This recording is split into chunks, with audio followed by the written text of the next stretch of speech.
சில பேருக்கு இந்த கொடின்னு சொன்னாலே அலர்ஜியாக ஆகிவிடுகிறது. இந்த உடம்புல ஏற்படுகின்ற அலர்ஜியை விட இந்த கொடியை பார்த்தா அலர்ஜி ஆகி விடுகிறது. ஏதோ இஸ்லாத்திற்கும் கொடிக்கும் சம்பந்தம் இல்லாத மாதிரியும். இந்த கொடி எங்கிருந்துங்க தொடங்குச்சு? முதலில் கொடியை ஏற்றியது யார் தெரியுமா?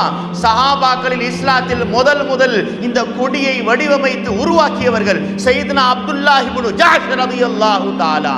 அவர்கள் தான் இஸ்லாத்துல போர்க்களத்தில் கொடியை முதலில் ஏந்தி சென்றார்கள்.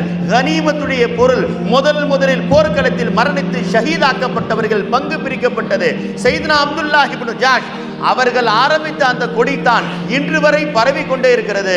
சையதுனா பெருமானார் ஸல்லல்லாஹு அலைஹி வஸல்லம் கூட கைபர் போர்க்களத்திலே நாளைக்கு நான் ஒருவரிடத்தில் கொடி கொடுப்பேன், லா உஅதியன்ன ராயத கதன் ரஜுலன் யுஹிப்புல்லாஹ வ ரசூலா, அல்லாஹ்வை ரசூலை அவர் விரும்புவார், அல்லாஹ்வும் ரசூலும் அவரை விரும்புவார்கள், அவரிடத்தில் நான் கொடியை கொடுக்க போகிறேன். சஹாபாக்கள் அன்னைக்கு நைட்டு தூங்கல, எல்லாரும் நானாக இருப்பேனா என்று நினைத்தார்கள்.